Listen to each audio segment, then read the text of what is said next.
This is Helix, a terminal-based code editor written in Rust that has built-in language server support, multi-cursor selection, tree-sitter integration, auto-closing bracket pairs, and in fact, it's very much like Neovim without needing to install hundreds of plugins. But it does have one huge problem called Helix Motions, which is similar and so very different to Vim Motions that it brings me to frustration each time I use it. Will Helix win me over despite this? Let's find out. And before we do, make sure you hit subscribe.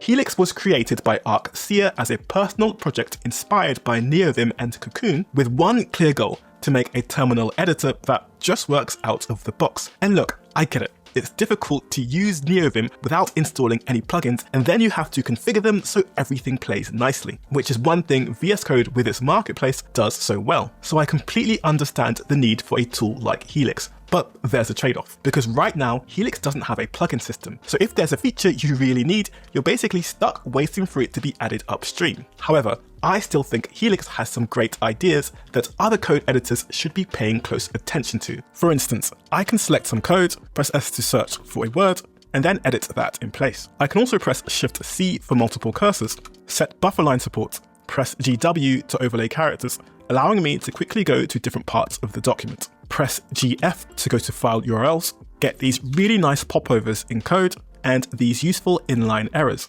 It's very easy to change themes and to surround a word with characters. Yes, you can achieve this in Neovim with plugins like Vim Surround and Vim Visual Multi, but it is much nicer having this built into the editor. I mean, look at this. When I move through some code, it highlights the word, making it easy to delete or to edit.